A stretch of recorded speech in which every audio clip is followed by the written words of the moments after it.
All right, hold up. All right, I think it's recording now. Recording locally. Yeah, it should be recording now. All right, so you're Seth Baker and you're in Scorp Trio, I believe. Well, actually, Scorpio just broke up, dude. We decided to go our own ways due to differences in musical opinion, and just wasn't working out the way it was. You know, we were together for a long time, and it just certain people put a lot of effort in, and some people don't do anything. So just things change, you know. Huh. But yeah, I just recently left Scorpio, and I've been now singing for Sexy Zombie, and I'm doing acoustic stuff, well, solo stuff, you could say. I have a little acoustic solo album right now that I'm putting together, a CD called Drink Myself to Death. It's, I have a title track to that, Drink Myself to Death, and then there's a few other tracks on there, about, it's like 8 tracks or something like that. And I'm working on that. And I've got a few solo shows coming up. Sexy Zombie's working on recording. We're recording at Sonora right now as of lately, getting everything together. Sexy Zombie, Nate Brewer and Jason Mahiron from Sexy Zombie have started their own music school up in Sonora. It's called the Amped Guild. So they're doing classes up there, teaching the kids how to play and getting studio all together and everything for us. And that's pretty cool. I'm trying to stay busy. I'm also joined the Van Diemen's Celtic rock band. I joined them. I've been playing leads. I'm going to start doing some mandolin here soon. I just got my mandolin all refurbished and stuff. So play some traditional Irish drinking music and stuff like that, as well as hard rock and and then some solo stuff too. So a lot of different things going on right now. There's a lot of been changes going on. A lot of bands have been breaking up. There's a lot of people looking to start new projects that have hit me up, and just kind of sitting back weighing my options, seeing what I want to deal with. That's kind of the hard part is sitting back and taking everybody's shit. Everybody wants to everybody wants to run the show, and nobody wants to be a teammate anymore. It's really hard to find teammates these days. All right. So let's say your band you're currently in is Sexy Zombie. Yeah, I'm in Sexy Zombie, and I'm in Van Diemen's band. All right. From Um, Sherlock. how did you choose a name for, or how did you guys choose a name for Sexy Zombie? Well, Sexy Zombie was established about 5-6 years ago up in Sonora by my buddy Nate Brewer. And he just, there's always that one, if you watch a zombie movie, there's always that one zombie, they say that hot chick turns and you see that half of her is a zombie. So it's just Sexy Zombie. It's just like the appealing, thing. It's definitely something, an idea. It's more of an idea. So they started their band about 5 years ago. They were doing pretty good, and then their singer quit right before last year's X Fest. And so I had known them pretty well, and played with them a lot. And they were just they were kind of upset and sold tickets, and then their singer quit right before X Fest. He just didn't do it anymore. He was looking to go into other kind of music, and so when he left, he said they weren't going to be able to play X Fest. So I just jumped up and said, "Look, I've played with you guys so many times. I'm familiar with all your stuff. You guys should just let me sing for you for X Fest and do the show." And I thought they were going to tell me no. I thought they were going to be like, "Oh, hell no," But no, they were down with it. I had sat in a few times with them on bass, and they just we just get along really great. And they just said, "You know what? Why don't you just split us and after X Fest, they asked me if I wanted to be a permanent member. So we went into recording mode to start writing all, newer material with me at the helm. And Nate Brewer, he's a great songwriter. And Jason's a great guitar player. Richie is just really good on bass player and vocals, and they already had their shit together. You know what I'm saying? So when they asked me to be a permanent guy, I was surprised, happy.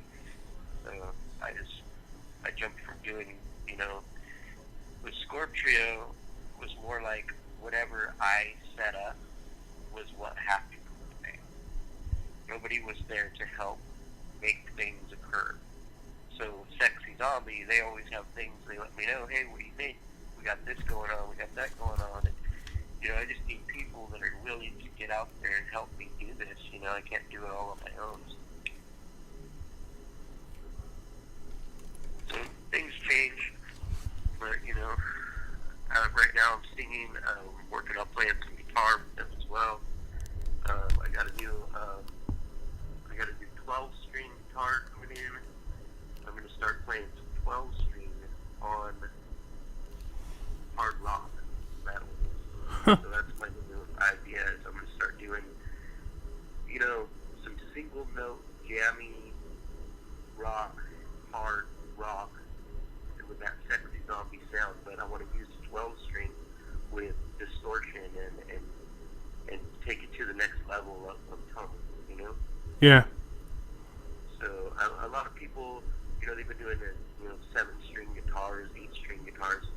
Well, nobody plays 12-string anymore. Why not? I don't get it. 12 strings are beautiful, and they can make some ruddy fucking guttural sounds. You know what I'm saying? So I've been toying with that.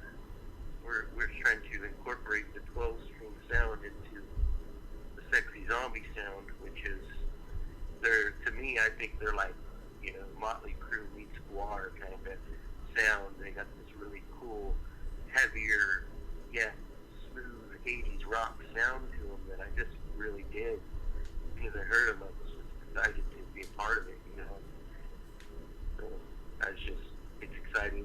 It's new things, it's trying different stuff, and we're going to see how it goes, Trying to push the envelope of what I've been doing for the past 6-7 years. I've been playing in a 3-piece band, and now we've got 4 guys. It seems to me to do a lot more for what I can do, So I want to start pulling in different instruments, different, sounds, and just making it all together more of an experience than just, straight songs,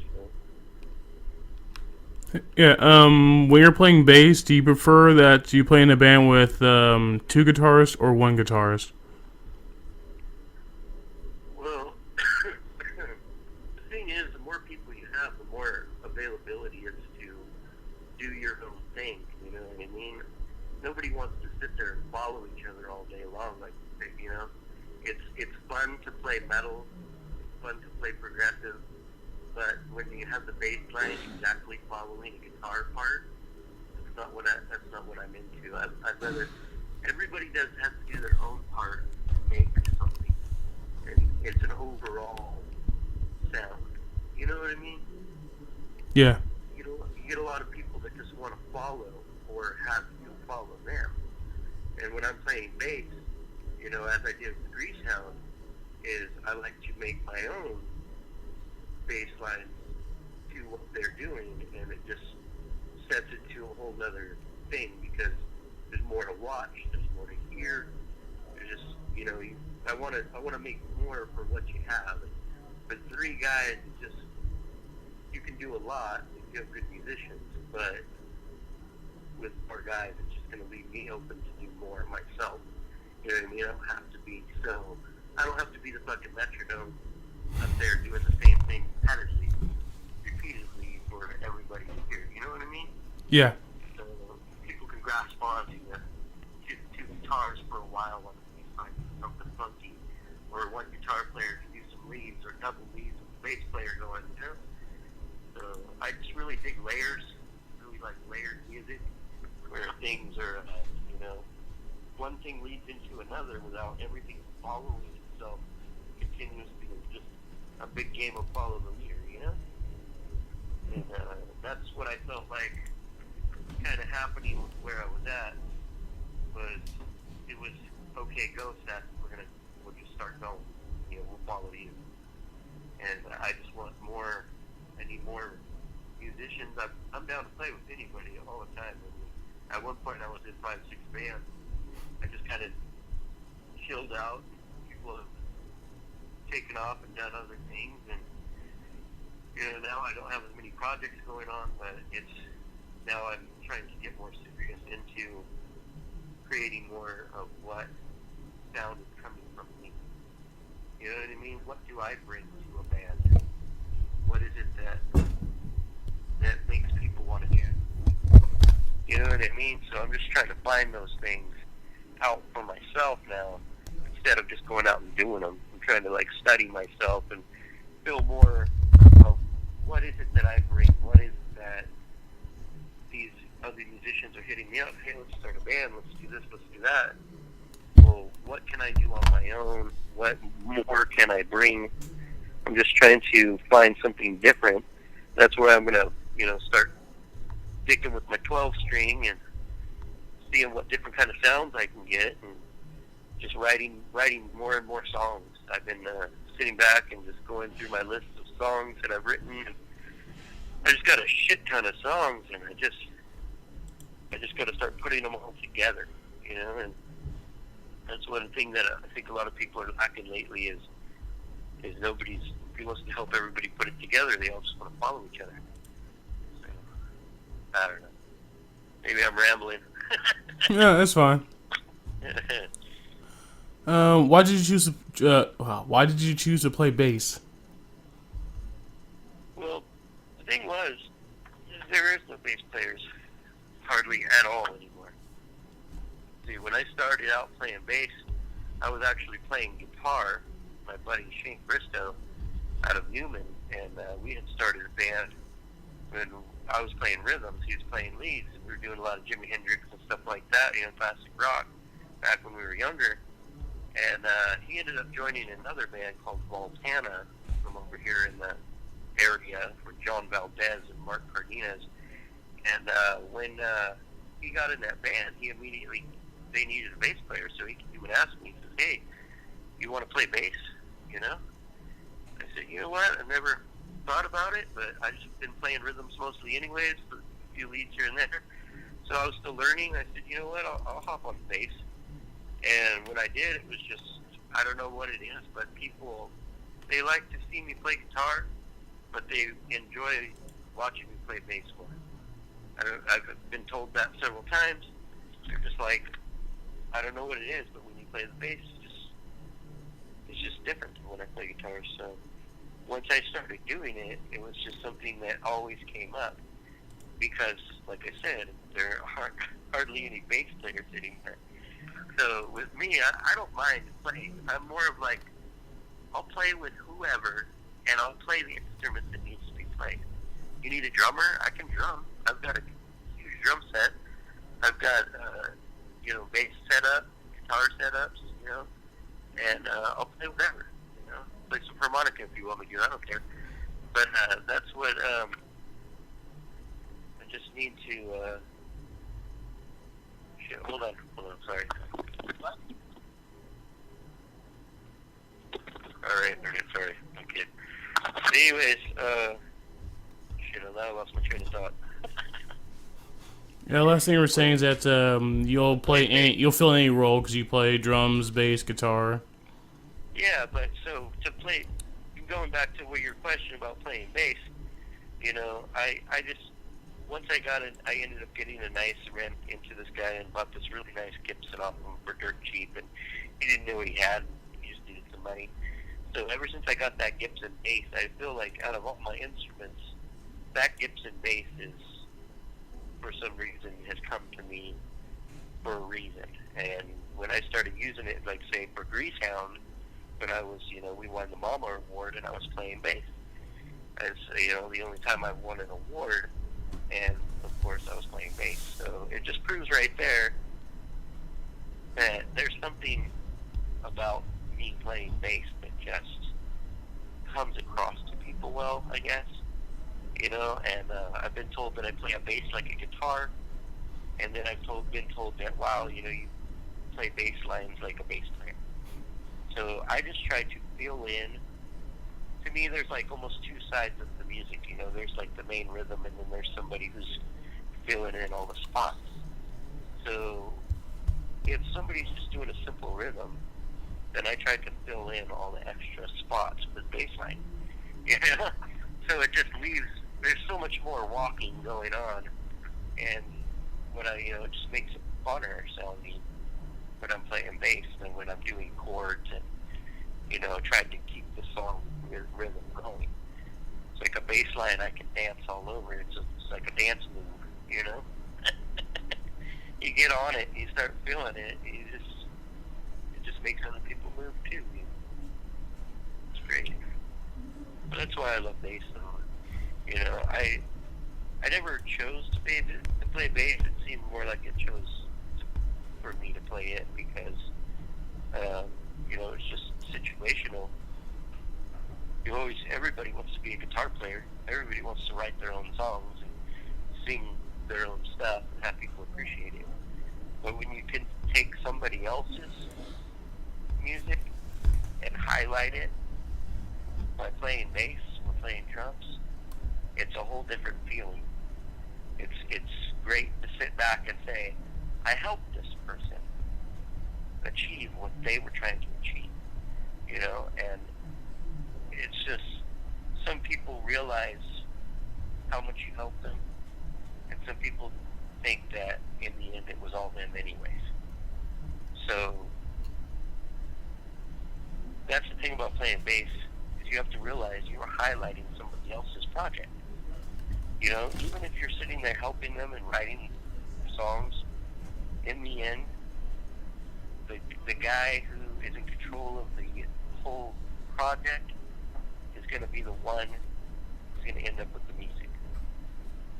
So all you can do is just highlight them and make them the best you can do. That way, when you go on your own, you decide, okay, I'm going to do my songs, highlight my stuff, do my album. Then maybe you're going to fucking find somebody who is cool like that too. Who's going to help you find your sound. You know what I mean? So, I play a lot of recordings that I've done by myself. I play the bass, the guitar, and the drums, everything on it. So, it's hard to find the right people to make something work that you want to stand behind and be the bass player or be the drummer for. You know what I mean? Yeah. Alright, let's see. I hope I'm making sense. What'd you say? I hope I'm making sense. Hey, you're making sense. I'm just a crazy fucking dude over here printing some CDs. Getting ready to play February 4th over at the OP on Yosemite Lanes. Or, not Yosemite Lanes, Yosemite Boulevard out there by Yosemite Lanes. The OP.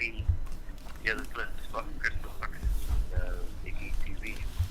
They're throwing a little get together for my buddy Brock's mom. She's down and out. A little raise some money, help her pay some medical bills.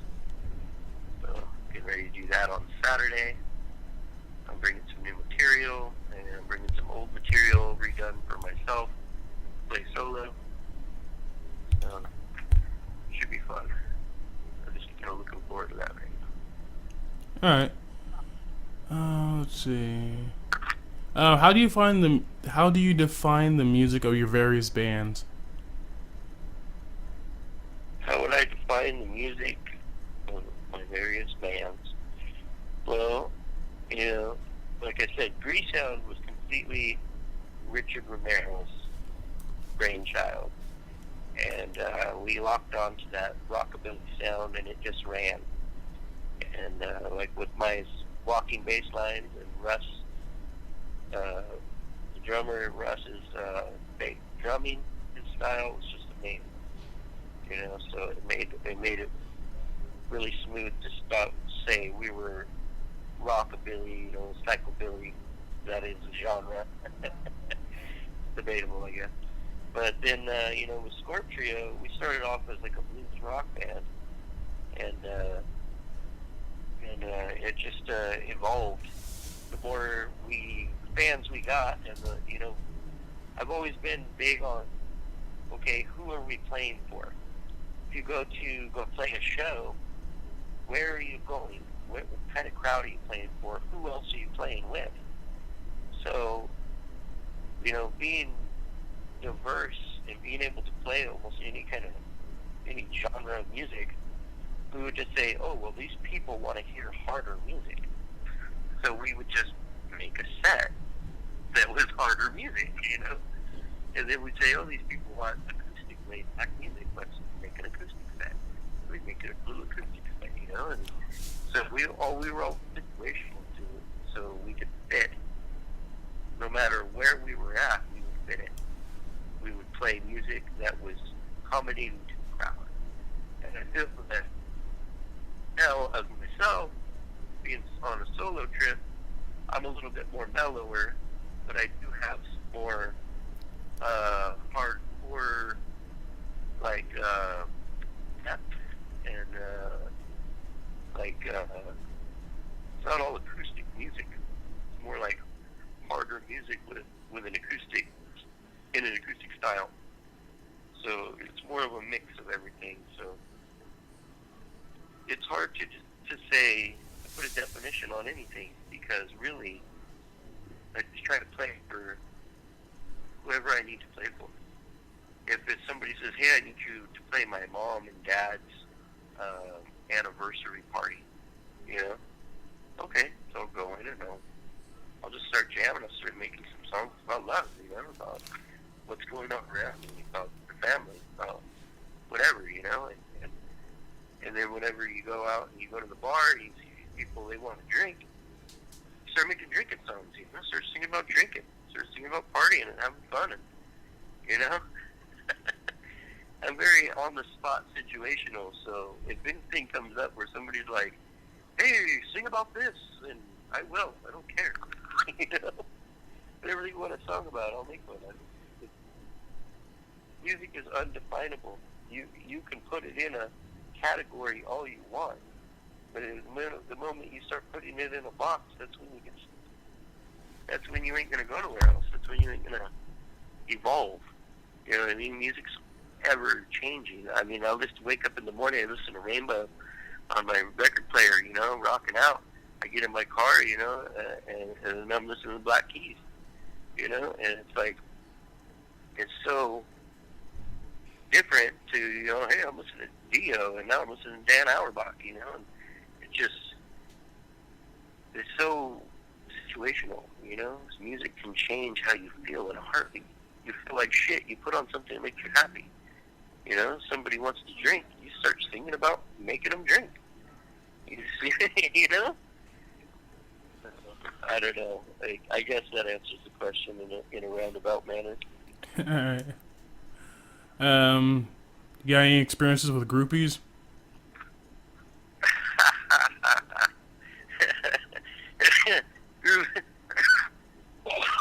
Oh, shit. Oh, sorry. Get my medication here. But groupies, they can be fun, but they can be trouble. And usually they end up causing trouble between band members. So, if you get the usual one that's hanging around, she's going to cause shit. She's not going to be fun. So if there's any advice I could pass on to anybody who's going to deal with groupies, it's be single from the get-go. Don't mess around on your old lady if you have one. Hit that shit and quit that shit, and don't let her know where you live.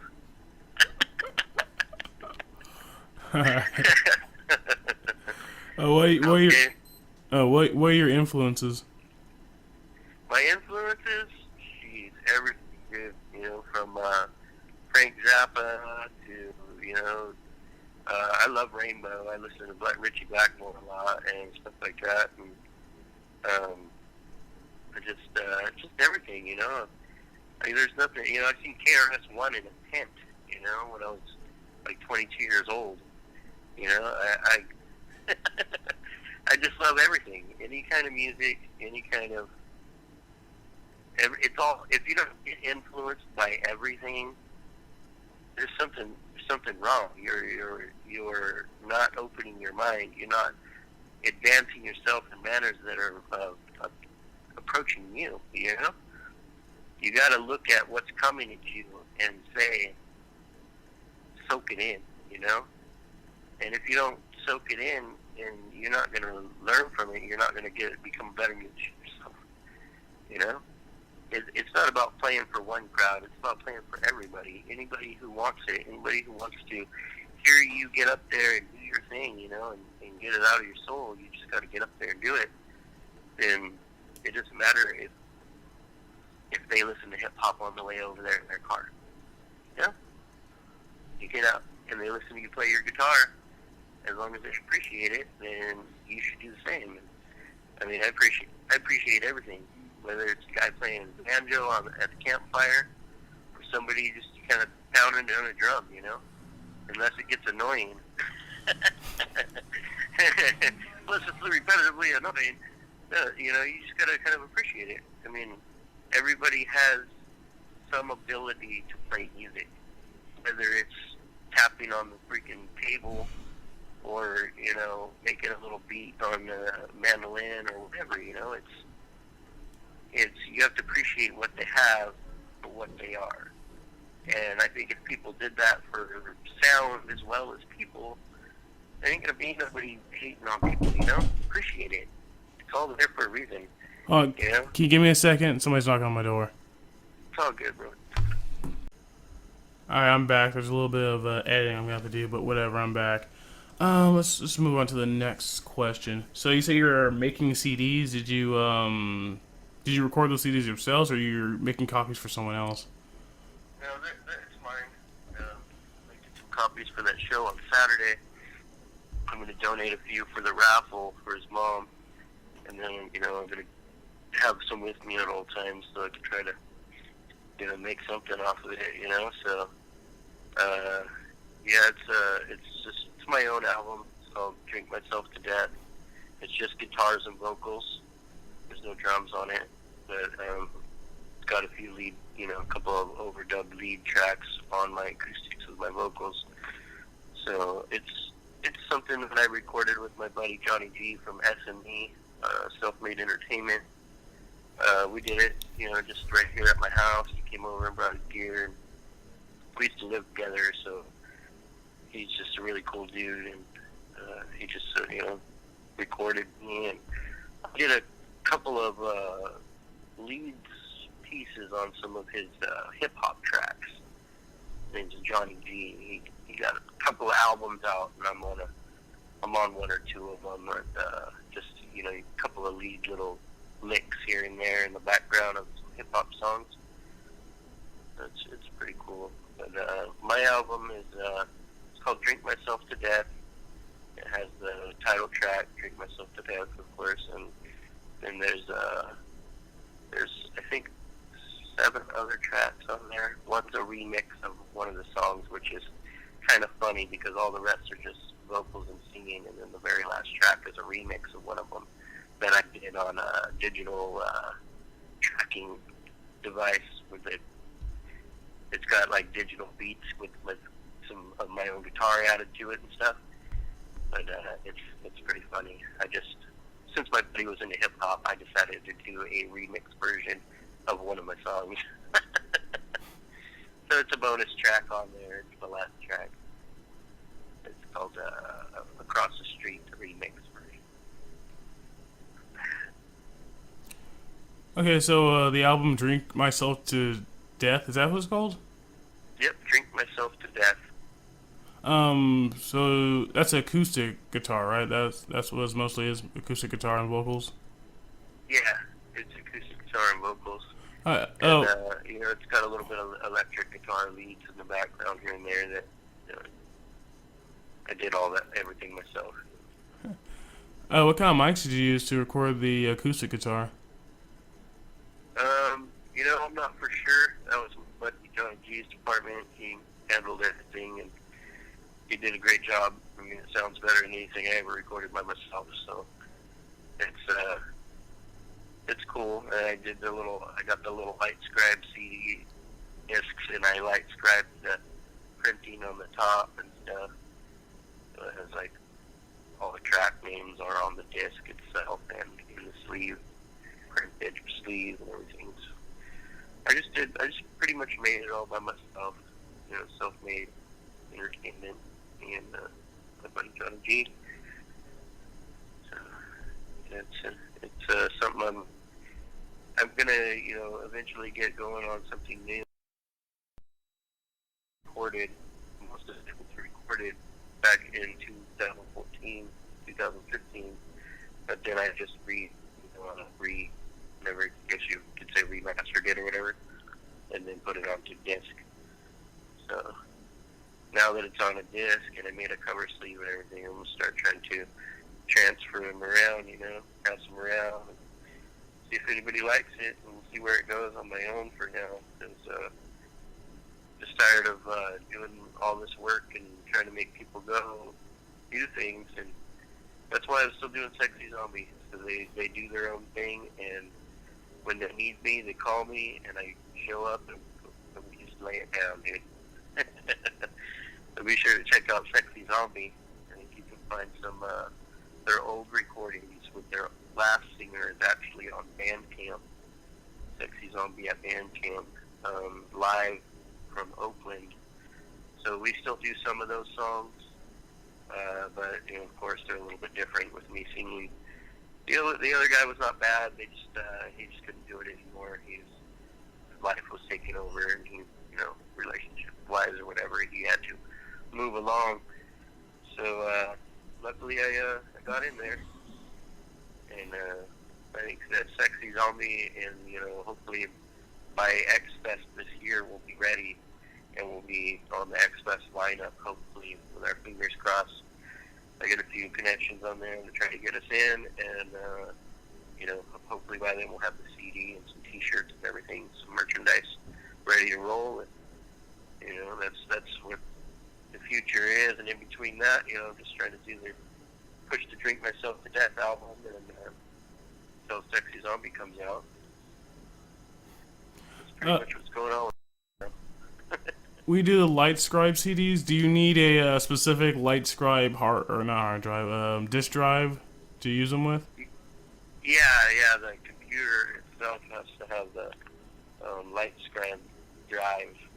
If you stick the disc in upside down, and the laser will actually heat it up, and it's the heat itself that prints onto the heat. It's a special disc. They're a little bit more pricey, but it's really nice because you don't have to deal with stickers and shit. Stickers get to be a mess. You're trying to print out all that kind of stuff and make a self-made CD. I'm basically out of questions. I'm gonna think of a question real quick. It's all good, man.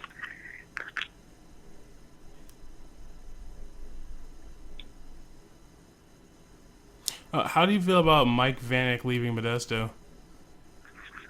It's good for Mike. It's good for him to be, finally move on and do something. He was a big staple of the Modesto scene for a long time, whether people loved him or hated him. Mike was always a good guy to me. He never did me wrong. He never owed me money. And, Mike Vanek did a lot to get people on the map in Modesto. And he was, for him to score that gig with the Moonshine Bandits and get him good with them and make friends and move on with his life. Cheers up, dude. I'm happy for the guy. He's always been straight with me. So I just wish him the best, and I hope it his life continues on in a good path, and whether people think Vanek sucks or not, that's up to them. That's their opinion, And I'm not gonna hate on anybody, but a lot of people talk shit, and that's not my place to do so. I don't talk shit about anybody. I just appreciate people for who they are and what they can do, musically and personally, how they make you feel, and If the dude made you feel not good, stay away from him. If he made you feel good, hey, you know, that's good. So, yeah. That's funny that you bring up Mike. So that's cool.